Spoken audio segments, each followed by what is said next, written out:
Buenas tardes, buenos días. En Bélgica es buenas tardes, deben ser las 2 de la tarde ya, o un poco más. Y estamos de vuelta nuevamente con América Rebelde, en conjunto con la página La Rebelión se Justifica, y esta vez con una entrevista a un compañero de suma importancia y de también valor histórico, a pesar de su edad que no es tan mayor, pero tiene un valor histórico este compañero por su trayectoria combativa y de lucha. Estamos con el compañero Carlos Bassi, cierto ex militante del Frente Patriótico Manuel Rodríguez y también ex combatiente en lo que se conoció como la toma del poblado de Los Queñes el 21 de octubre de 1888, en la cual también participó el comandante Raúl Pellegrín, José Miguel Rodrigo y la comandante Tamara Cecilia Magni.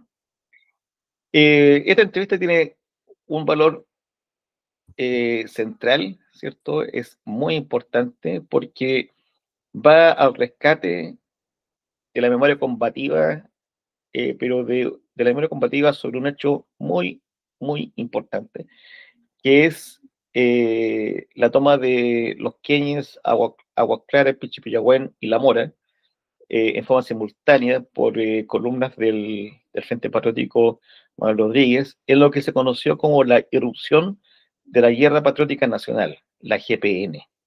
¿Ya? Y era algo así como el programa militar del Frente. La importancia de la irrupción de la GPN es que es primera vez que un movimiento armado revolucionario en Chile, ¿cierto?, realiza una acción de esa envergadura. En forma simultánea y coordinada, ¿cierto? Se produce la toma de estos 4 poblados. Tan importante es la erupción de la GPN en Chile como lo fue el atentado a Pinochet. ¿Eh? El atentado a Pinochet, en la historia de Chile no existe un atentado de esa envergadura, y en el caso de la erupción de la GPN tampoco existe un hecho militar y político de esa envergadura. El segundo elemento importante de la irrupción de la GPN es que ocurre 16 días posterior a el plebiscito del 5 de octubre, donde triunfa la opción no. El plebiscito de octubre del año 88 es la estrategia burguesa a la salida pactada con la dictadura. La irrupción de la GPN tiene un valor muy importante porque en el plebiscito, ¿cierto?, también participa la izquierda eh, histórica que estaba agrupado en el Movimiento Democrático Popular. Y el MDP en ese momento, hasta ese momento, había enarbolado la rebelión popular, pero ante el plebiscito bajan las banderas y se incorporan a la salida pactada y burguesa con la dictadura. Por tanto, la irrupción de la GPN viene a denunciar ese pacto y viene a denunciar, ¿cierto?, la consolidación de todo el proyecto dictatorial hasta nuestros días. En, el, en la toma de Los Queñes cae el comandante Raúl Pellegrín, Rodrigo, y cae también la comandante Tamara Cecilia Magni. ¿Mm? Bueno, ese es el contexto de la GPN y es por eso que vamos a conversar con el compañero al cual le damos la bienvenida. Buenos días, compañero, buenas tardes, ¿cómo está? Sí, buenas tardes, Ori. Gracias por esta invitación y poder, como se puede decir, tener voz para poder tener esta conversación importante y también histórica de rescate y transmisión de lo que significó esta historia revolucionaria en Chile. Muy bien, compañero, pero como todo hecho, ¿cierto? Nos gustaría primero saber quién es usted, cómo se incorpora a la lucha política siendo adolescente? ¿Cuáles son sus primeros pasos? Bueno, como mucho otro, yo creo que, bueno, cuando llega el golpe de Estado, Boris, yo soy un niño, y a través de esa mirada de niño, creo que fue aportando a esta toma de conciencia en desarrollo y además con, bueno, dentro de un contexto familiar también de compromiso social que yo viví con mi familia, con mi padre, con mi madre, y que lo que guardo hasta el día de hoy en mi memoria es que nosotros, bueno, yo vivía en la Estación Central, a 5 kilómetros del Palacio de la Moneda, y con mi hermano nos subimos al techo y fuimos espectadores del bombardeo de la Moneda. Algo que todavía guardo, ese tipo de imágenes violentas y que terminan con un proceso revolucionario. Se puede hablar de, acaban con la revolución chilena finalmente y toman término a ese proceso que la mayoría de la gente en Chile apoyaba, y viene este periodo violento, criminal, que todos conocemos. Y después, bueno, yo crezco en esa dictadura. Sigo creciendo, sigo viendo violencia, violación a los derechos humanos en diferentes manifestaciones, eh, los mismos, los vecinos, las conversaciones en casa. Todo eso va formando diferentes factores que influyeron en mi comprensión y además poco a poco la toma de conciencia y en definitiva, cuando yo era adolescente ya formar parte de un movimiento el cual de manera organizada podías canalizar tu compromiso. Eh, yo creo que muchos lo hicimos así porque, bueno, el contexto era tan evidente que la sensibilidad se desarrolla y hay un momento en que tú concretamente te haces la pregunta, ¿qué puedo hacer?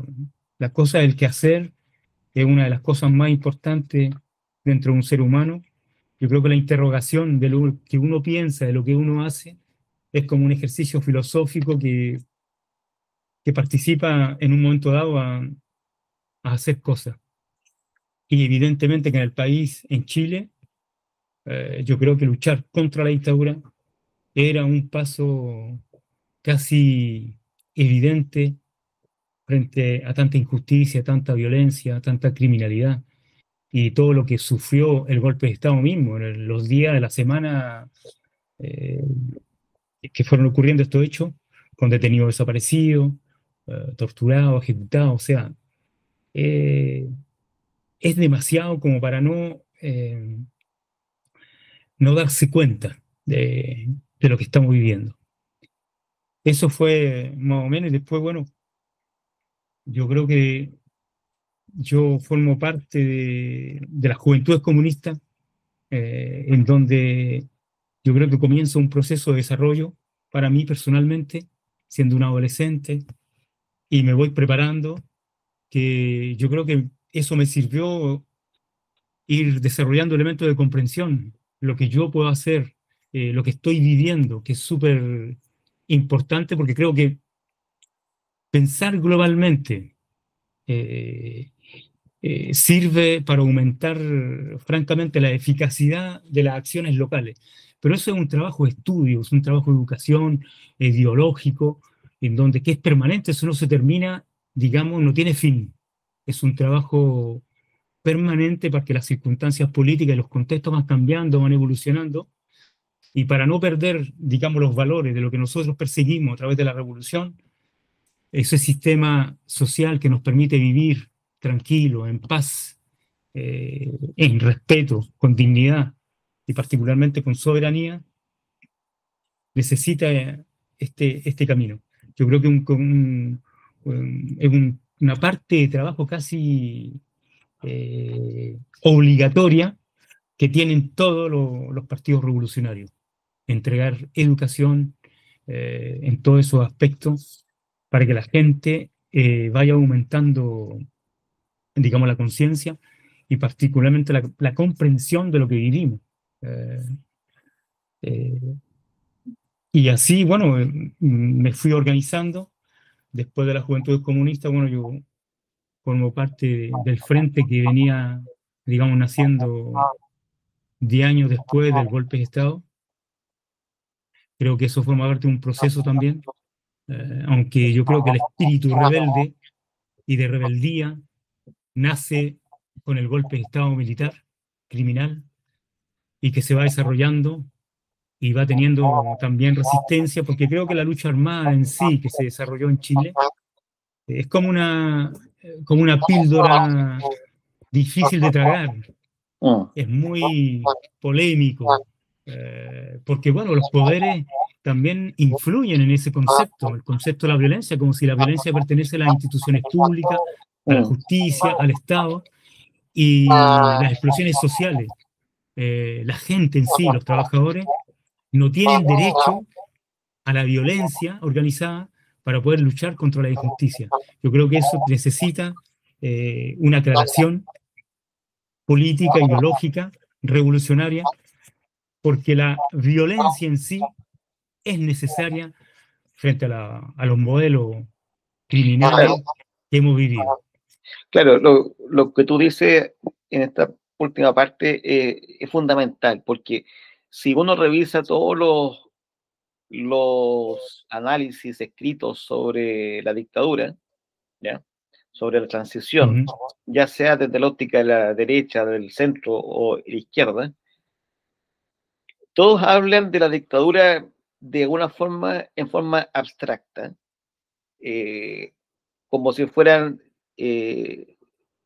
la contracción fuera militar y digamos clase política burguesa que pelea por la restauración democrática burguesa. Pero ninguno hace mención que durante esos 17 años lo que hubo fue un conflicto armado. En Chile hubo conflicto armado. Y ese concepto de conflicto armado siempre ha estado ausente. ¿Ya? Las acciones que emprende el MIR, el Lautaro y el Frente Patriótico son puestas como si fueran acciones aisladas, ¿ya? Pero no lo fueron. Eh, ¿cómo, ¿Cómo defines tú el conflicto armado en Chile? bueno, digamos, vamos a hablar del proyecto popular en sí, porque el proyecto popular son, bueno, diferentes influencias de fuerza, de factores que influyen para que el concepto armado pueda desarrollarse. El concepto armado siempre está apoyado por el pueblo. El concepto armado siempre tiene la simpatía de mucha gente y los roles son múltiples dentro de la lucha armada.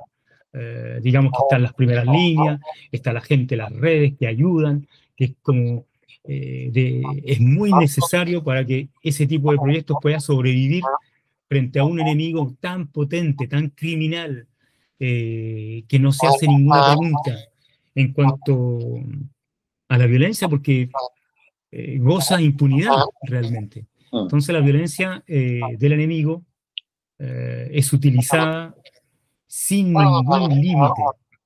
El concepto armado, digamos, dentro del proyecto popular que tuvo Chile, es verdad lo que tú dices, nunca se le ha dado este rol de importancia que jugó para colocar término a un régimen militar y abrir las puertas, evidentemente, a otra cosa que nosotros sabemos que evidentemente era la continuación de un sistema de dominación y que muchas cosas no cambiaron. Lo fundamental sigue vivo hasta el día de hoy con leyes que fueron votadas y construidas en dictadura. Entonces, el sistema de dominación continúa a través de pactos, de alianzas y de negociaciones de partidos que utilizaron conceptos para simpatizar con la gente en realidad, hablando de derechos humanos, de solidaridad, eh, hablando de justicia, de mejoría económica, de promesa, para poder seguir existiendo sin romper con el poder, digamos, imperial al cual están sujetos hasta el día de hoy. Nunca ha habido ruptura en realidad. Y nunca ha sido un proceso autónomo, independiente, que ha logrado autoconstruirse con libertad y ha tenido una dependencia enorme hasta el día de hoy. Eso nosotros, dentro de el concepto armado que se desarrolló y que incluso hay una carta del comandante Raúl Pellegrín que escribe el año 88, meses antes de la irrupción de la GPN, y que lo dice. Lo que viene ahora va a ser muy duro. Lo que viene ahora nos van a perseguir, nos van a matar, y van a tratar de imponer el sistema de dominación para seguir gobernando. Y bueno, en realidad la realidad social y económica que hoy se vive tiene una cantidad de realidades tristes también. Pero la visión de Raúl Pellegrín, esa parte visionaria que desarrolló concretamente, como tú lo dijiste, 16 días después de haber ganado el no, se irrumpe con la GPN. Es para decir justamente que no creíamos en nada de lo que se estaba diciendo, que ese sistema de dominación iba a continuar. Y cuando la gente vota no, y bueno, todos conocemos esa gran campaña estratégica de comunicación de la alegría ya viene, vote no, y bueno, muchas acciones en ese nivel se desarrollaron, como por ejemplo la película del no, una parte masiva. Entonces, yo creo que lo más terrible es cuando no simplemente que el sistema de dominación gane dentro de la urna, sino que más bien cuando penetra e influye en la mentalidad de los ciudadanos.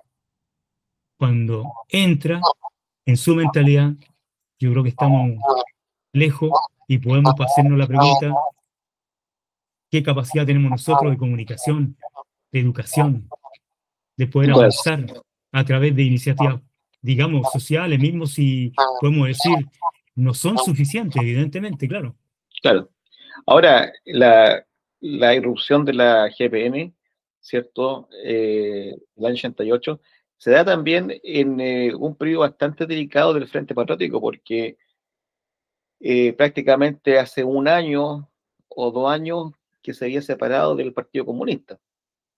Entonces, estaba sometido a una doble tarea. Una, consolidarse como movimiento independiente, autónomo, y otra, inaugurar una nueva política que superara el concepto de aparato del Frente Patriótico y de las propias limitantes que tenía la estrategia de la sublevación nacional, que tenía como única finalidad, ¿cierto?, derrocar la dictadura, pero no tomarse el poder. Y aparte de eso, ir a contrapelo de todo el pacto político que la oposición burguesa y reformista estaba llegando con la dictadura, ¿cierto? Pero sí, yo creo que para el frente, en todo caso, dentro de su desarrollo y el crecimiento, este concepto de guerra que significó la GPN ¿No? para el frente, en la parte interna, es un concepto transformador, de compromiso mayor, y que pedía mayor compromiso. Era una transformación en cuanto al desarrollo y la política que estaba llevando a cabo el frente. Pasa a una parte superior, en donde, claro, evidentemente le está pidiendo a sus militantes un mayor compromiso, desarrollo, y particularmente salir del tecnicismo, porque yo creo que cuando el frente nace y se desarrolla en los primeros años, está esta parte técnica, como si el frente fuera la parte técnica de aplicar acciones armadas, pero que no se ocupe mucho de la parte ideológica y política, porque son otros los que se van a ocupar de eso.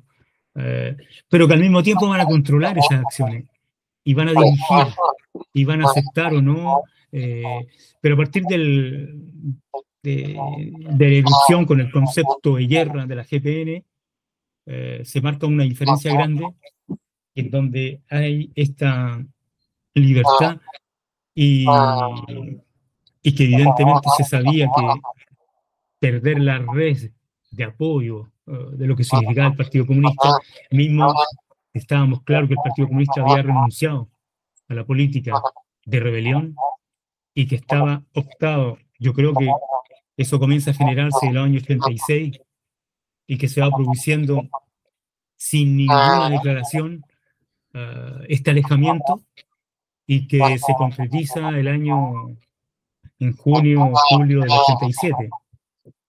Digamos claramente donde el frente dice, bueno, ya no hay nada que hacer y la separación se concretiza en ese momento. Pero eso ya venía de antes, eso ya... Y yo creo que dentro de antes, el año 86, digamos, el imperialismo yanqui ya había captado que esta efervescencia revolucionaria no podía continuar. Entonces había que encontrar otro tipo de soluciones también. Y ahí vienen este tipo de alianzas, negociaciones que vamos a hacer. Y yo creo que el Partido Comunista no quería estar de manera aislada de la política nacional. Y es por eso que comienza un proceso de aislamiento hacia el frente, y particularmente hacia el concepto de guerra, a la lucha armada, de poder aislarlo y quitarle toda esa simpatía que el pueblo sentía por este tipo de organizaciones. Claro, Y es porque como quitarle... hay también un mar de diferencia entre hablar sobre una rebelión popular a hablar de guerra patriótica. ¿Eh? Obviamente uno no va a hacer una guerra contra la dictadura, porque el objetivo principal de la guerra es destruir el poder y tomarse el poder. Pero sí Justamente. tú te puedes rebelar contra la dictadura porque el objetivo ahí no es tomarte el poder, pues, es sacar al que está administrando el poder. Entonces, efectivamente hay un salto cualitativo en la concepción de la lucha, ¿cierto? El aspecto patriótico tiene que ver con el aspecto antiimperialista, ¿cierto? Justo. Y también el concepto de guerra como concepto envuelve formas armadas de lucha distintas, la insurrección, la guerra guerrilla, la guerra de posiciones, etcétera. Entonces, claro, hay un salto bastante grande ahí. Sí. Ahora, ¿cómo se da ese concepto de guerra en circunstancia de que el frente se estaba reconstruyendo a partir de la separación del Partido Comunista? Porque, dicho sea paso, cuando se separa el frente del PC y hay muchos compañeros que se van del PC al frente, esos compañeros sufren persecución del Partido Comunista. Hay incluso intercambio de golpes y otras cosas más. Entonces, la construcción del frente como frente autónomo es dura. Justo. Sí, yo creo que la separación, de todas maneras, digamos, no fue fácil. Como tú lo dices, es dura, es una separación bastante conflictiva y casi violenta también. Claro. Digamos que mismo militante, digamos, estoy hablando de los militantes porque cuando yo hablo de responsabilidad de lo que significó esta separación y el reconocimiento de abandono también de esta lucha por parte del Partido Comunista,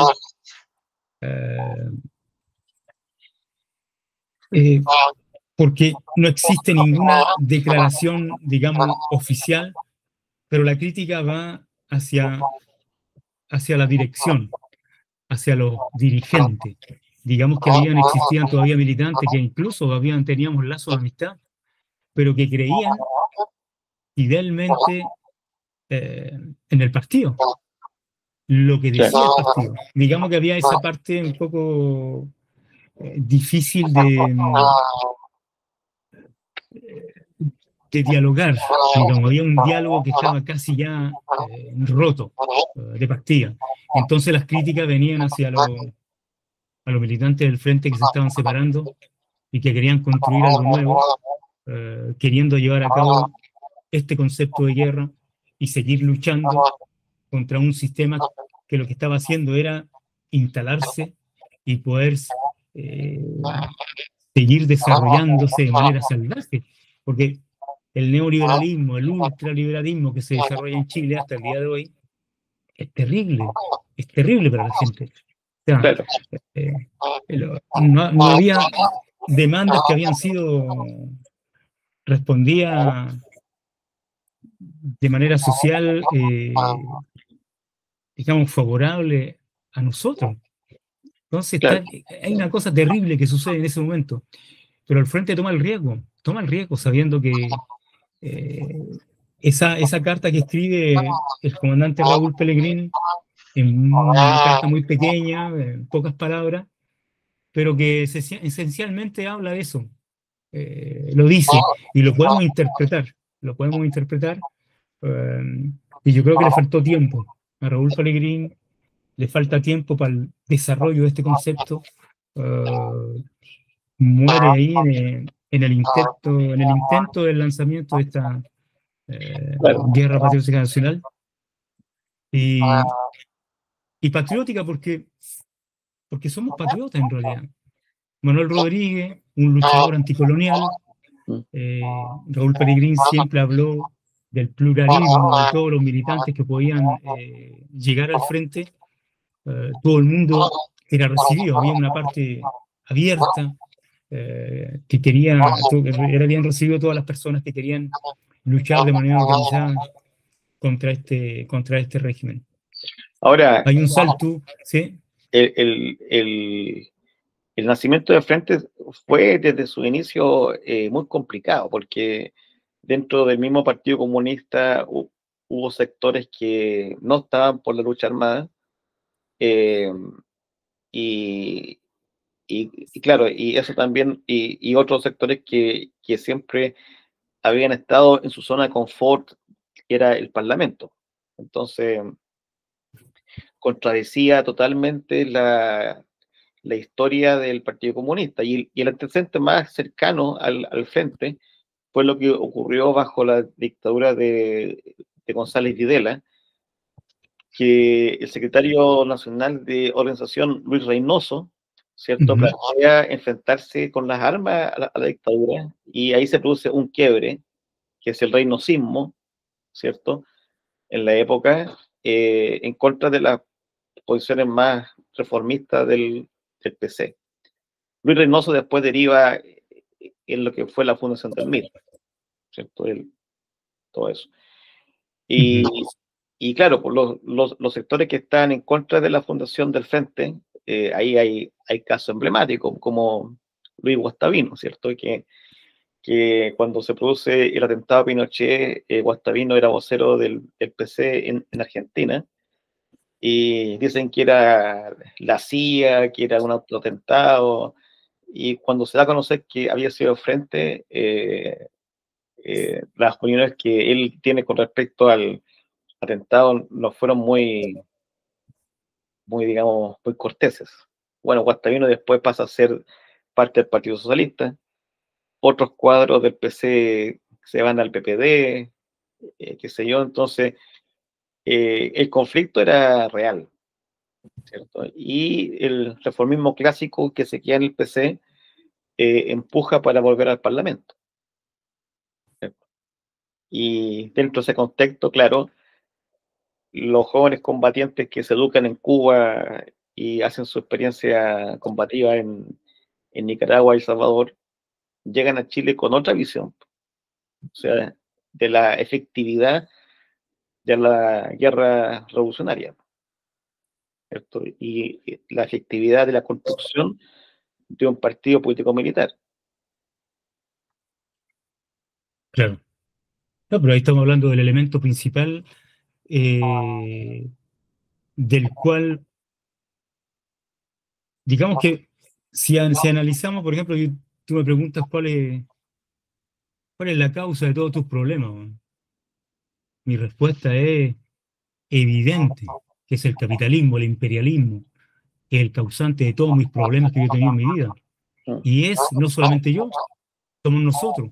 Somos mm. miles y millones de gente que sufrimos hasta el día de hoy ese sistema de dominación salvaje y que merece suma importancia para crear conceptos de unidad, crear conceptos de solidaridad y cooperación entre nosotros y poder romper con esa parte, digamos, de propaganda eterna de lo que nos dicen y lo que nos tratan de inculcar a través de los medios de comunicación. Digamos, actualmente la industria mediática es difícil de encontrar, digamos, medios que nos entreguen elementos de comprensión en tanto en los conflictos internacionales como internos. Entonces hay que tener actualmente un nivel, digamos, analítico que no es evidente para poder hacer, seleccionar y entrar también a buscar en la comunidad de analistas internacionales e internos gente que evidentemente no simplemente entrega información que es verídica y que nos ayuda a desarrollar ese pensamiento. Es completamente difícil. América Rebelde participa evidentemente a esos medios que nos entregan información digna para poder seguir educándonos. Estamos en un bombardeo mediático pero increíble el día de hoy. Entonces las cosas no son tan fáciles. Crear conciencia y crear, digamos, desarrollar unidades entre todas las organizaciones sociales. No Claro. es tan fácil. Ahora, volviendo un poquito para atrás, eh,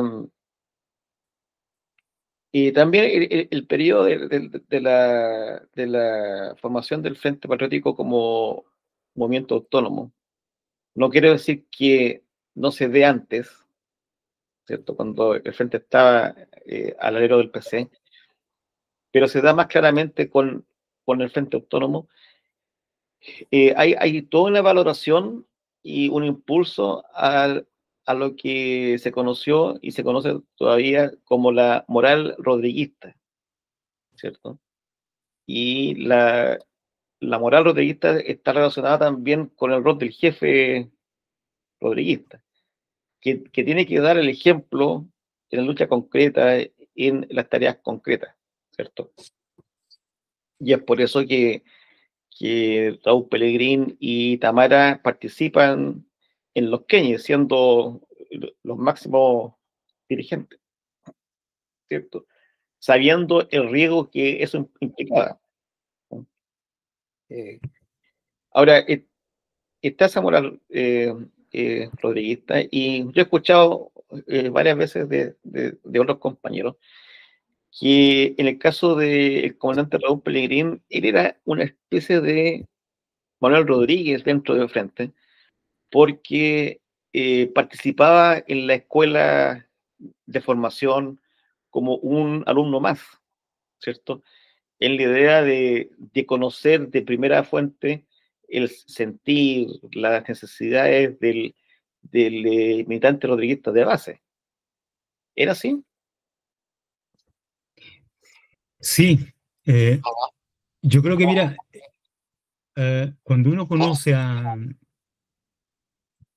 comandante Raúl Pellegrín, te das cuenta que quebra con ciertos modelos, rompe con ciertos modelos tradicionales y conservadores. Dentro de su manera como él funcionaba con los militantes y la manera que tenía para dirigir, era como si él había renunciado a todo tipo de relación de dominación, en el trato, en el aspecto de relación. Y él se enfocaba efectivamente en poder cambiar la parte, digamos, el espíritu, la mentalidad, de poder decirse, bueno, yo no yo renuncio a todo tipo de relación de dominación, porque en realidad yo soy antipatriarcado, yo soy antiimperialista, yo soy anticapitalista. Entonces, evidentemente que mi comportamiento tiene que ser contrario a todo eso que estamos viviendo. Él era un hombre simple, hablaba de manera pausada, eh, con mucha claridad, eh, y entonces va rompiendo con todos esos modelos. Si hablamos que la sociedad está dividida entre el hombre y la mujer, y ya el capitalismo le da un rol a la mujer, el capitalismo le entrega un rol al hombre, en donde cómo tú tienes que comportarte, y cómo se tiene que comportar la mujer, que el hombre tiene que ser fuerte, el hombre tiene que gritar, el hombre se puede enojar todos los días si quiere. Entonces hay un montón de estereotipos y prejuicios que van llenando ese saco, pero que en realidad el día, poco a poco, que la gente se va dando cuenta que vivimos en un mundo de mentira, y eso forma parte de la educación, forma parte de un trabajo ideológico también. Entonces él, dentro de su forma de funcionar, dentro de su forma de ser, tú te dabas cuenta. Después él iba entregando ciertas orientaciones y formaba parte del desarrollo de la visión que él desarrolló, antiimperialista, y, y se va desarrollando como tú lo dices, la moral rodriguista. Primero que nada, los primeros puntos era dar el ejemplo. Eso era uno de los principales puntos. Yo no puedo dar órdenes de las cuales yo no puedo realizar. O sea, yo digo que hay que hacer esto porque yo lo he hecho, o porque yo también lo puedo hacer, o porque yo también te puedo acompañar y puedo hacerlo contigo. Formaba parte de un nivel ético, de compromiso también, que va marcando eh, la manera como tú te implicas en un proyecto. Entonces va dejando afuera ciertos modelos conservadores, y evidente que otra manera de funcionar. Incluso se le puede hacer el lazo con lo que le podemos llamar la pedagogía activa, ¿no? Tú aprendes haciendo las cosas con el otro y trabajamos juntos, desarrollamos espíritu de equipo, la cohesión social, somos hermanos, estamos unidos, y nuestras críticas tendrán que ser críticas constructivas que nos permiten de mejorar. Yo Claro, estoy aquí contigo para mejorar el proyecto revolucionario, mejorar nuestras personas, porque en definitiva el frente estaba lleno de hombres y mujeres por definición imperfectos. claro, Nadie es perfecto. Entonces, bajo ese concepto, tenemos mucho que trabajar, tenemos mucho que seguirnos desarrollando. claro. Ahora, bueno, y es por eso también que se habla de hermanos, de hermanas, ¿cierto? Porque está el concepto como hermano de lucha, hermano de combate, pero esa hermandad es más de cómplice, ¿cierto? Es como si fuera una gran familia, ¿cierto? Pero con objetivos revolucionarios y con objetivos de lucha. Ahora, en el periodo de la lucha contra la dictadura, eh, había, más allá de las acciones centrales, como el atentado, las acciones más pesadas que hacía el Frente, el MIR o el Lautaro, había una proliferación de unidades de combate y de milicias, de, de milicias populares. En el caso del Frente, las milicias rodriguistas. Si no mal recuerdo, en el ideario de Raúl Pellegrín con respecto a la GPN, él también hablaba de un movimiento miliciano, ¿cierto? Sí. Y si que no mal entiendo, ¿cierto? La comandante Tamara estaba muy ligada, ¿cierto?, a la parte miliciana del frente. ¿Cómo se entendía ese movimiento miliciano? ¿Cuál era el rol de Tamara? Bueno, Tamara se preocupaba mucho de ese concepto. Yo creo que ella fue estructurando, como muchas otras cosas, influyó también en el desarrollo del frente, en muchos aspectos. La cosa de las milicias rodriguistas era una estructura que se le dio mucha importancia, como era la red digamos, dentro de esta lucha organizada para que dentro de las poblaciones, dentro de los barrios, eh, se fuera dando responsabilidades y desarrollando justamente eh, este frente de defensa de las poblaciones, defensa de los barrios, en donde cuando habían huelgas, donde habían manifestaciones, estas milicias rodriguistas desarrollaran la capacidad de estar en su mismo contexto urbano y defender las pequeñas acciones o grandes acciones que se fueran desarrollando en ese momento ahí, en el lugar mismo donde ellos vivían. También es ese concepto ligado también al frente, porque el frente acompañaba acciones de envergadura, de apoyo, y las milicias rodistas vienen a completar este cuadro de desarrollo de aplicación de la lucha armada, que era súper importante para tener arraigo también en los sectores populares, y poder contar con gente que forma parte de una red muy, muy, muy grande. Yo creo que el trabajo, se le puede llamar el trabajo de masa, que el Frente también fue desarrollando poco a poco, que en un momento se va aclarando. Eh,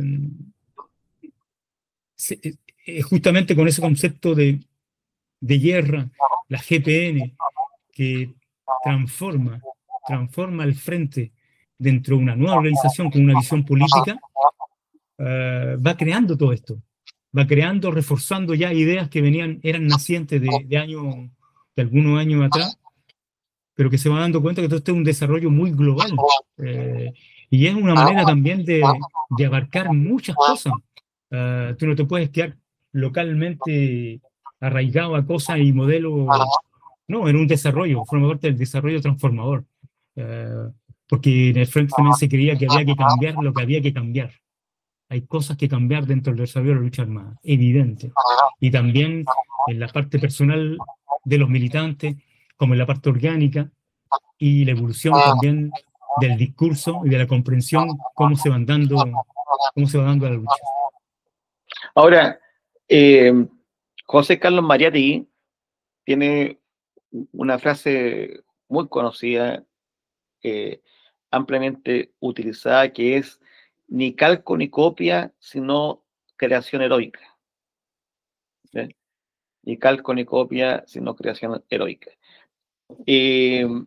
¿Cómo se da esa creación heroica, esa creación genuina del Frente Patriótico en circunstancias de que gran parte del contingente que da forma al Frente Patriótico tiene su experiencia en Nicaragua y en El Salvador?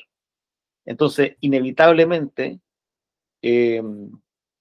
estaba la tendencia a copiar lo que se vivió en El Salvador y en Nicaragua, en desmedro de crear algo propio apegado a nuestra realidad chilena.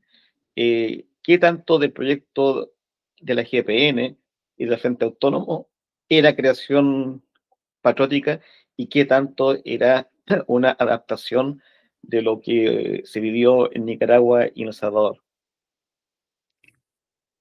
Bueno, yo creo que el punto común es justamente lo que podemos llamar la lucha armada en sí. Bueno, Chile forma parte de un contexto diferente, evidente, pero la lucha armada que se dio en El Salvador, que se dio en Nicaragua, la lucha armada que permitió el triunfo de la Revolución Cubana, son características diferentes. Yo creo que hay un aprendizaje también en común dentro de todas esas revoluciones, y la GPN lo que busca es provocar también condiciones favorables a la revolución. Digamos que las acciones buscan provocar condiciones para poder seguir avanzando y desarrollarse en sí.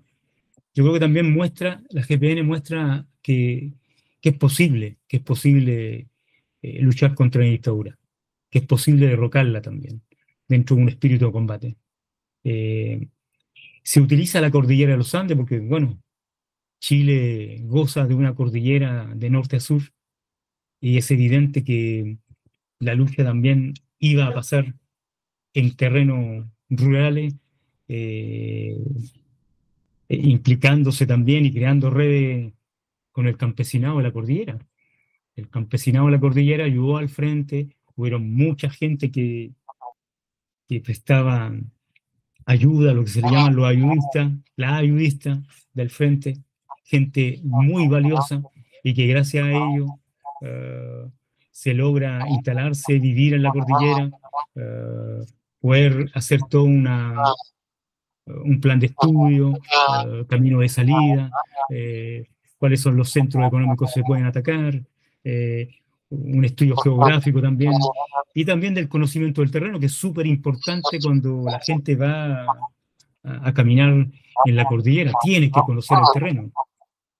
Hay un libro que salió hace poco que se llama Con el fusil en la espalda, que muestra una experiencia muy, muy valorable, una experiencia de un arriero, el cual yo conocí, y eso yo creo que es importantísimo también conocerlo, que gente como él y en otros lugares participan y entregan su sabiduría y su conocimiento del terreno a gente que depositan confianza, que ellos sabían que había que hacer la revolución.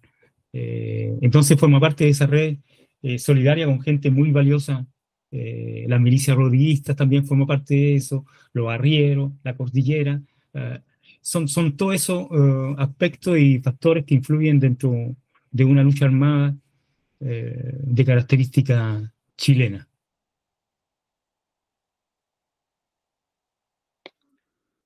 Claro, lo que tú mencionas al final tiene que ver también con la audacia, ¿cierto? Una de las características de la acción ante el frente era precisamente esa audacia, audacia y más audacia, ligado a la necesidad de crear nuevas estructuras, nuevas formas y, y siempre ir 2, 3 pasos adelante del enemigo. Esa audacia se da también en la irrupción de la GPN, ¿cierto? ¿Cómo se concibe la irrupción? Porque entiendo que la elección de los poblados, ¿cierto? También tiene que ver con elementos históricos, ¿cierto? Cada uno de los poblados tenía eh, al, algún rol en la historia pasada de Chile. ¿Cómo se da el estudio previo, la elección de los poblados y la coordinación y articulación de las tomas en forma simultánea?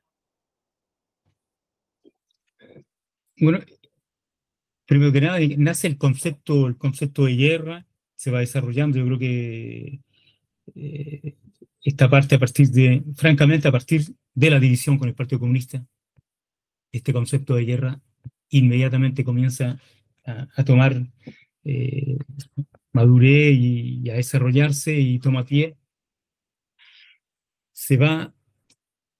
Francamente, se va desarrollando dentro de la visión del comandante Raúl Pelegrín esta parte superior. O sea, se crea el espíritu y la creencia de aumentar la potencia de nuestra lucha.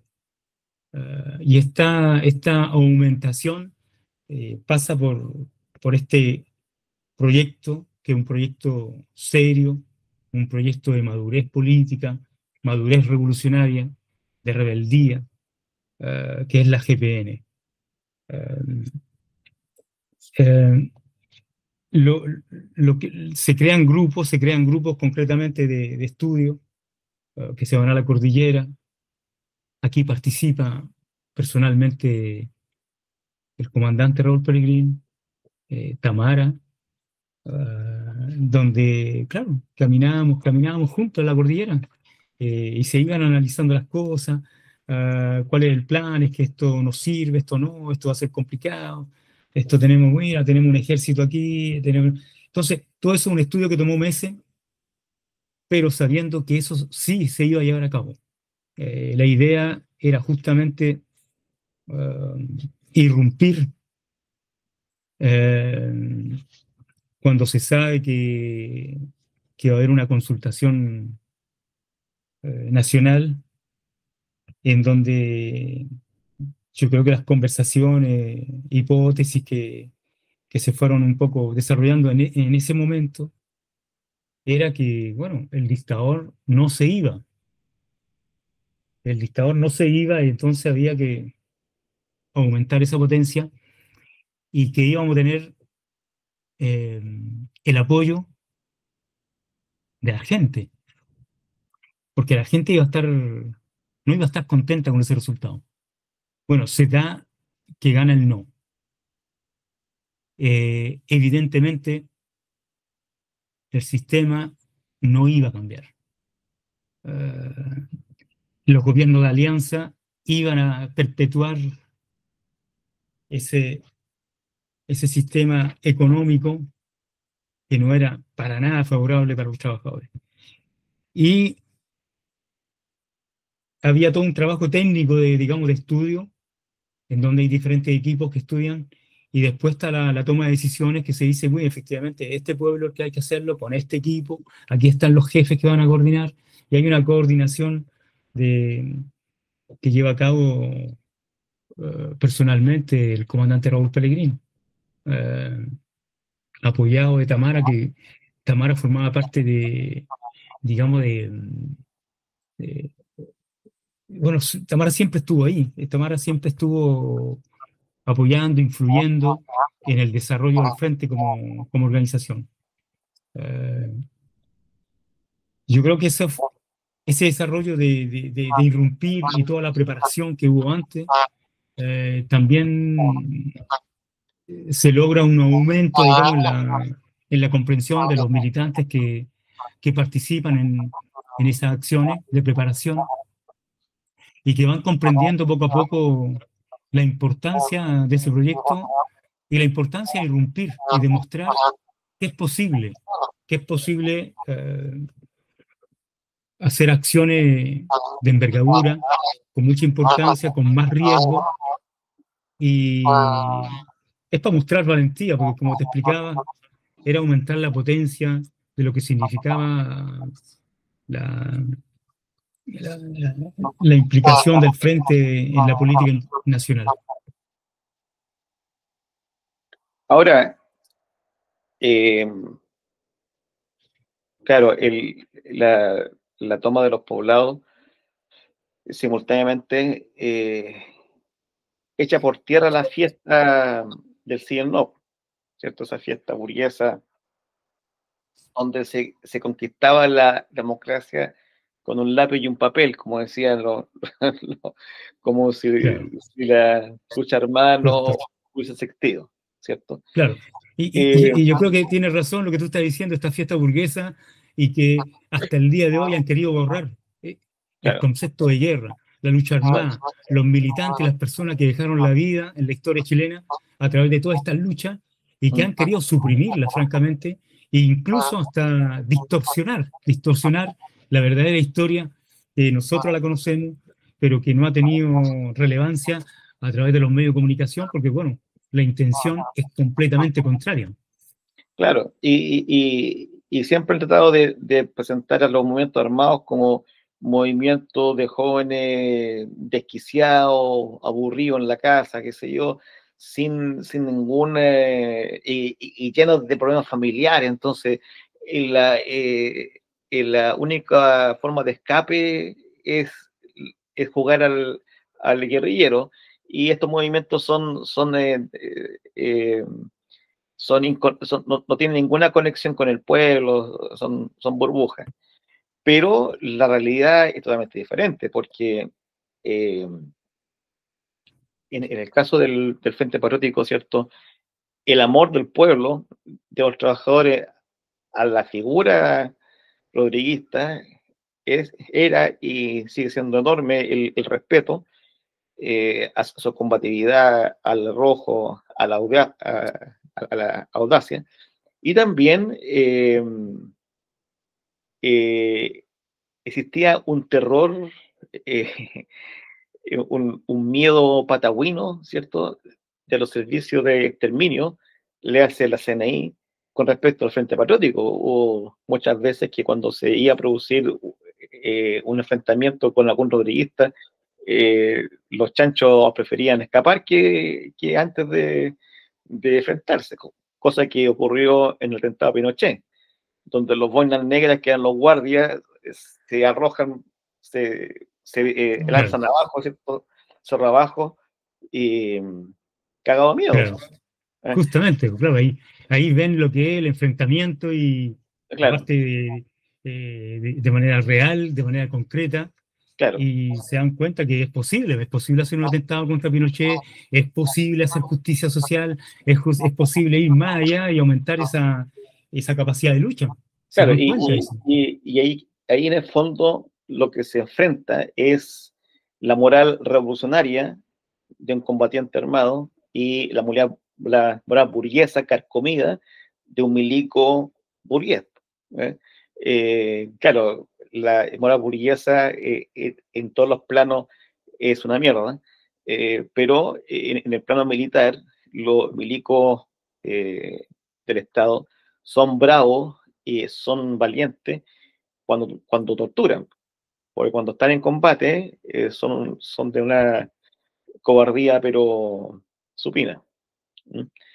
Eh, claro, entonces la erupción del GPN echa por tierra eh, esta fiesta burguesa, eh, pero también eh, se, se produce la lamentable caída de los comandantes Raúl Pellegrini y Cecilia Magni en Los Queñes. Los otros tres poblados logran ser tomados, asaltados, sin mayores problemas. El, el mayor problema de seguridad se da en Los Queñes, ¿cierto? ¿Por qué se da ahí? ¿Qué ocurrió? ¿Qué ocurre ahí en los Queñes? Bueno, primero que nada podemos imaginar que en los Queñes hay una tensión particular. Primero que nada, cómo se desarrolla la acción, en donde hay mm, el impacto, en todo caso, de la acción misma, destruyendo un cuartel de policía, robándose toda la arma, destruyendo los vehículos. Eh, Hay una destrucción potente y una reducción del personal policial. Eh, digamos que la acción en sí muestra una mayor potencia. Después, bueno, quiere decir que la retirada, la retirada no ocurre en 2 horas. Estamos día y día caminando en la cordillera. Yo creo que ellos tratan también de perseguirnos, y así fue. Tuvieron helicóptero, el ejército, los perros, un montón de dispositivos que fueron utilizados en ese momento. Eh, bueno, también se dice que hubo información que se escapa, que puede haber infiltración, y yo creo que ahí hay algo que también logró concentrarse más el enemigo. Claro. Porque si hablamos del comandante Raúl Pellegrini y de la comandante Tamara, era como que esa acción en sí había que perseguirla porque había más importancia en cuanto a las personas que estaban presentes. Y eso yo creo que se dieron cuenta y, y entonces hubo una persecución mucho más grande en cuanto a, a la retirada del grupo. Ahora, la, la caída de Raúl y Tamara en muchas personas lleva un poco a la lectura equivocada, ¿cierto? Y la lectura equivocada tiene relación con bajar las banderas y decir es imposible la guerra revolucionaria en Chile, es imposible eh, una revolución de esas características y por tanto hay que ver otras formas pacíficas de conciliar los cambios. Y eso hace que la importancia de la GPN vaya perdiendo visibilidad a lo largo del tiempo. Pero viendo una entrevista a Fidel Castro, al comandante Fidel, me parece que es una entrevista hecha por Ignacio Ramonet, si es que no mal recuerdo. Le preguntan sobre el asalto en Moncada. ¿Eh? Y resulta que le preguntan, le afirman en la pregunta, le dice, pero el asalto a Moncada fue un fracaso militar. Entonces Fidel, con su astucia de siempre, dice, eh, el éxito o el fracaso de una acción, dice Fidel, no tiene que ver con su justeza. ¿Ya? Nadie puede decir que el asalto en Moncada no fue justo. ¿Ya? Fue justo. ¿Ya? Otra cosa son las consecuencias militares. ¿Ya? Entonces no tiene que ver una cosa con la otra. ¿Ya? Cuando yo escuché esa entrevista, me acordé inmediatamente de los Keynes. ¿Ya?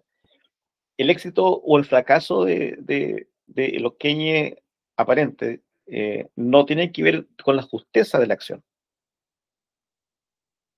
¿Ya? Como tú bien dices, la acción en sí tuvo su éxito porque, bueno, destruyó otros retenes, qué sé yo, todo el tema.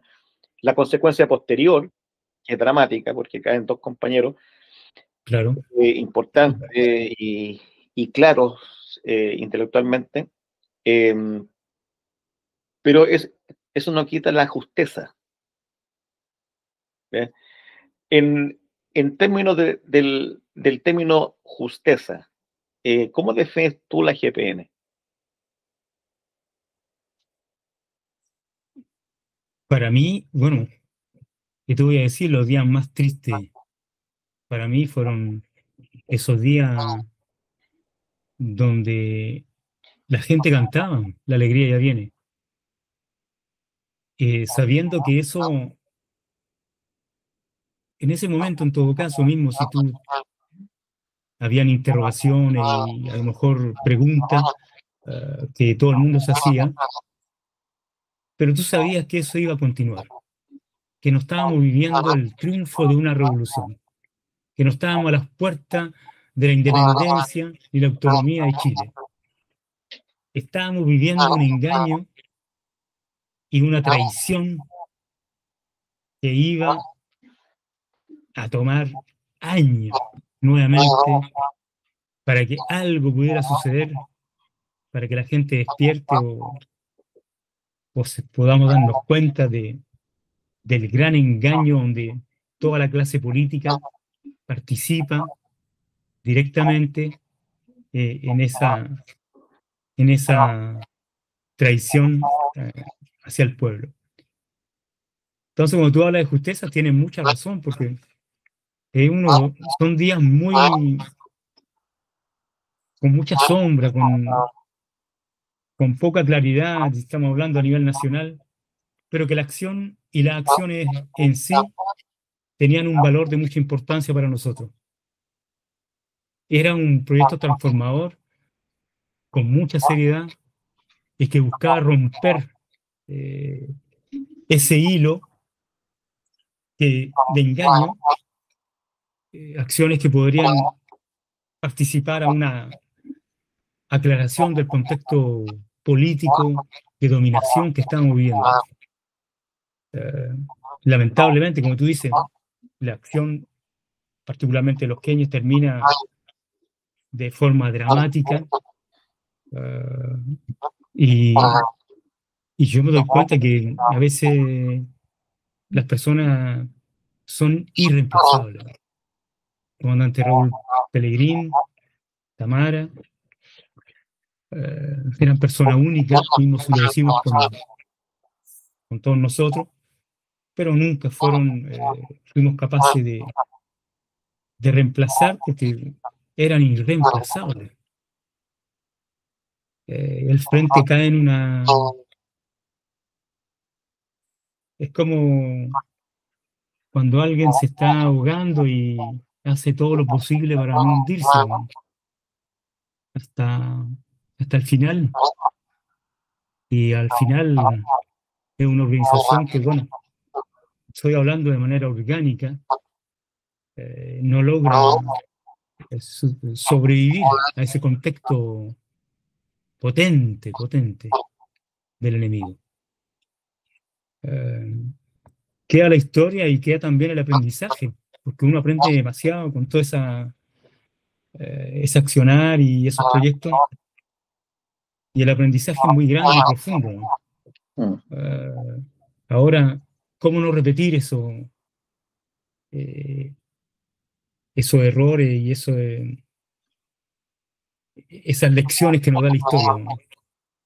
Pero nos damos cuenta que reivindicar eh, nuevos combates toma tiempo y necesita eh, ese trabajo permanente, regular, de gente como ustedes, como tú, que están siempre ahí, siempre presentes y siempre creyendo que es posible avanzar hasta un día, podemos, podemos imaginar que cambiaremos el proyecto y modelo económico actual de Chile.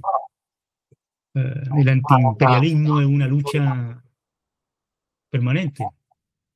Eh, Creo que la gente que se identifica con la izquierda tendría que declararse antiimperialista. Claro, claro, así es. Y el antiimperialismo es mucho más amplio y más complejo que ser anti-yanqui, ¿eh? Porque al- algunos pueden ser anti-yanqui, pero pueden ser pro-europeos y Europa es entonces es la cosa Digamos, bastante rara. cuando es lo mismo, ¿eh? Claro, claro, Los europeos, los yanquis, claro. digamos que es lo mismo. Es como los progresistas cuando dicen, no, yo soy antineoliberal, pero procapitalista. Una cosa bastante estúpida, por así decirlo. Difícil de comprender, claro. Claro. Y, eh, claro, o soy ecologista, pero estoy de acuerdo con que se sirven todos los TLC con las transnacionales para que nos saquen y nos impongan una economía extractivista. Justamente, claro, claro. Y yo creo que lo que se vive hoy en ciertas partes bueno, de opinión pública es poder que la gente hace una división, o a lo mejor ni siquiera la hace, en cuanto a cosas morales, ¿no? Yo Ok. soy ecologista porque yo en mi casa hago esto. Ah, Y como que te venden una lección casi sí, personal. claro, Pero en definitiva, el problema ecológico, el problema de la justicia social, el problema del imperialismo, son cosas políticas. Y claro, entonces como si sacaron lo político y entraron en una cosa muy moral, claro. personal, y claro, evidente, porque yo creo que el imperialismo le encanta eso, que la Sí, gente trate de tener diferencia a ese tipo de opiniones claro, sin perdiendo la visión real de lo que es el verdadero combate. claro. Ahora, a mí en lo particular, cuando ocurrió la revuelta popular o estallido social del 2019 y se veía a la gente en la calle, miles de personas en la calle, barricadas por todos lados, a mí la primera imagen que se me vino a la cabeza fue los queñes, fue la GPM. porque el estallido social fue precisamente en contra de cómo se articuló y se impuso la transición pactada con la dictadura. Cómo se impuso en el fondo el pacto interburgués, ¿eh? Y cómo ese pacto interburgués le quitó la posibilidad al pueblo de avanzar, ¿cierto? Porque el fundamento de la GPN era en contra del pacto que venía, en contra de ese pacto interburgués. Y años después, 30 y tantos años más adelante, ¿cierto? El pueblo, quizás sin conocer lo que eran los fundamentos del GPN, condena esa transición. Y cuando en el estallido social o en la revuelta popular yo veo las barricadas, me acuerdo también de Raúl y Tamara con respecto al movimiento miliciano. Decía, ese era verdad, yo decía, era verdad cuando hablaban del movimiento miliciano. Ahí está la primera línea, ahí están las barricadas, barricadas hechas por la Junta de Vecinos, por el Comité Cultural, por gente común y corriente, por gente que nunca antes había hecho una barricada. ¿Eh? Claro. Entonces, el 2019, me acuerdo de los Keynes, me acuerdo de Raúl Tamara, me acuerdo de Fidel en cuanto a la justeza, y pienso, Fidel tenía razón nuevamente, pues. La justeza es lo que prevalece. ¿Sí? Claro, Entonces, es una justo. cosa muy curiosa porque dos hechos separados por décadas de tiempo, de espacio, se conectan entre sí. El Exacto. fundamento y la acción de los Keynes con el fundamento y estallido social y revuelta popular del 2019. Es increíble las similitudes, ¿cierto? Y Sí, los vasos comunicantes entre ambas cosas. tienes razón, es muy interesante esos lazos que tú creas y el análisis que tienes, porque es verdad, tienes razón. Esos vínculos en años después que tienen muchos vínculos que comunican de manera casi evidente. Y es verdad que, bueno, en las acciones militares, eh, si analizamos, nunca salen como están planificados. Mm, Siempre hay el imprevisto que mm. está presente, siempre. Es Entonces, digamos imponderable. que podemos, claro, podemos planificar todos los detalles, pero la realidad nos dice que de todas maneras hay algo que vamos a tener que hacer frente a los imprevistos. Entonces, en sí, nunca salen verdaderamente como está verdaderamente planificado.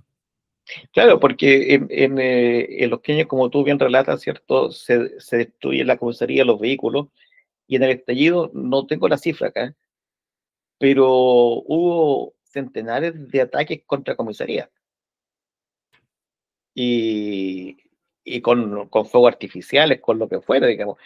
Eh, y esa gente que atacaba las comisarías y no sé cuántos pacos heridos, eh, era con las manos con piedra como la intifada palestina, digamos.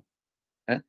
Eh, Claro, entonces, hay un concepto que eso es una historia, no soy historiador, eh, pero que se llama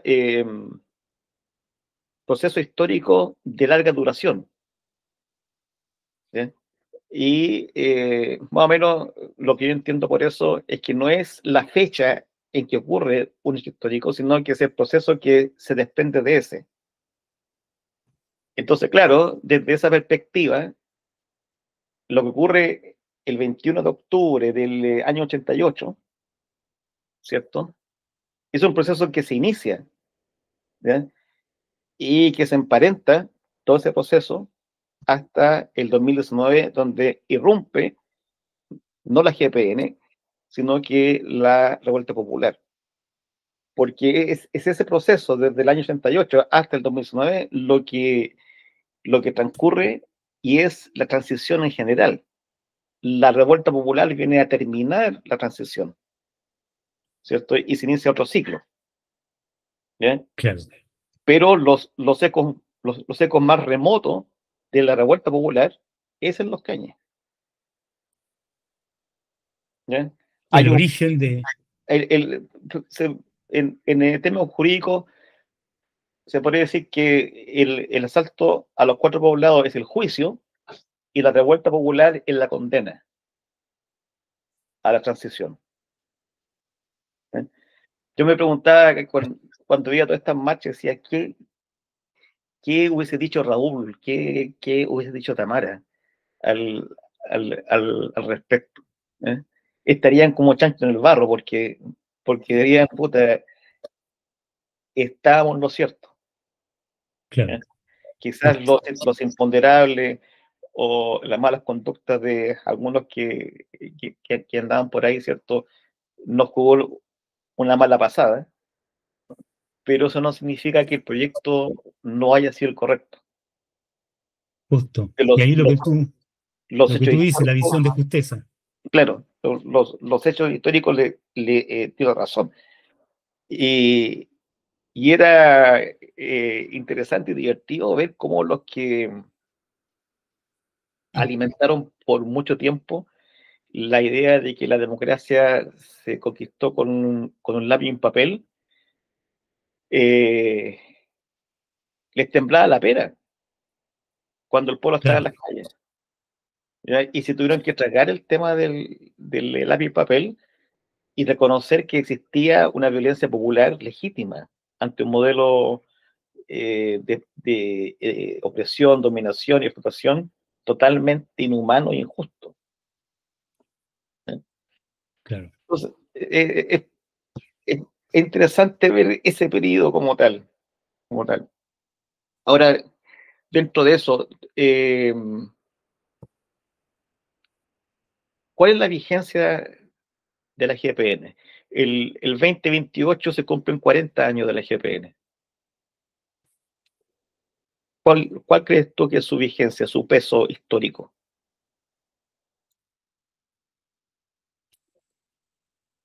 El peso histórico que está presente hasta el día de hoy, yo creo que el aprendizaje más grande es decir justamente el lazo que tú haces, porque tienes completamente razón, es la justeza que tuvo esta acción histórica y el día de hoy se confirma, se confirma que estamos en una dirección de combate, de lucha armada y de militancia, que estamos en un camino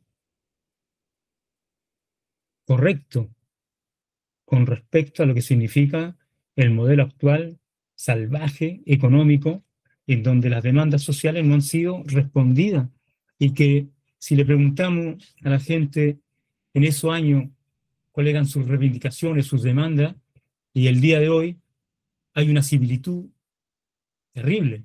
Aparte que los gobiernos han tenido un silencio, digamos, con respecto a la justicia social, particularmente con la cosa de los derechos humanos, eh, un punto en común. Todos esos gobiernos han respetado lo que se le pudo llamar la negociación a la espalda del pueblo el año 88 y que respetaron fidelmente hasta el día de hoy. Claro, fíjate que alguien podría decir que, que el ideario de Raúl y Tamara, de esa generación de rodriguistas, era un ideario afebrado, ¿ya? Por así decirlo. Sin embargo, hace meses atrás se supo, se denunció con hechos, con pruebas, que cuando Pinochet estaba preso en Londres, el gobierno de Frey, a través de Insulza y von Claver, que ahora es el ministro de Relaciones Exteriores de Boric, y que fue abogado de Chile ante la Corte de Londres para defender a Pinochet y echarlo de vuelta. Le enviaron a Pinochet, estando preso, un documento en el cual lo asesoraban para que Pinochet mintiera ante la justicia británica y poder zafarse de la justicia internacional y volver a Chile. Es decir, ¿qué más pacto de transición Sí. es eso? Nuevamente, lo denunciado en los fundamentos de la GPN se hacen presentes. Y el otro hecho fundamental es que cuando se produce la erupción de la GPN y el 88, yo creo, no tengo la cifra acá, la cifra correcta, el 1% más rico de Chile concentraba más o menos el 30% de la riqueza. Hoy día el 1% más rico de Chile concentra casi el 50% de la riqueza.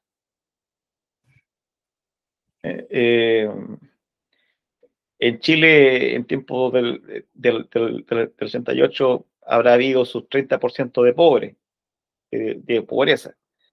Hoy día es el 22%. Y hoy día la deuda externa es muy superior a lo que era la deuda externa en ese entonces. Sin contar que hoy día Chile tiene como 65 tratados de libre comercio que ha firmado. ¿Ya? Si a Boris le ponen 20 tratados más de libre comercio, los firma en cuestiones de segundos. No, no tiene problema en eso. Entonces, las condiciones sociales y políticas, lejos de haber cambiado, se han agudizado, se han profundizado. Si en dictadura gran parte del pueblo está en contra de la dictadura, hoy día el 97% de la población rechaza a la clase política. Entonces, claro, la necesidad de lucha, la necesidad de construir un movimiento revolucionario, la necesidad de rescatar las experiencias pasadas, ¿cierto? Como la del Frente Patriótico Manuel Rodríguez Autónomo y la GPN, son cruciales. No desde el punto de vista netamente académico, sino que desde el punto de vista práctico. ¿Qué elementos prácticos crees tú que son necesarios hoy en día? Mira, en realidad la construcción se puede decir, de luchas superiores o de organización, van implicando evidentemente esta parte de crecimiento personal. Y con conceptos que yo creo que son necesarios, que el capitalismo no ha invadido en cuanto a divisiones, y yo creo que logra también dentro de la izquierda dividir por diferentes cosas. Yo he tenido muchas conversaciones también con feministas, eh, feministas que, bueno, que hablan con temas de la prostitución, por ejemplo. Unas están diferencias con ciertas cosas con respecto al tema, la cosa del aborto,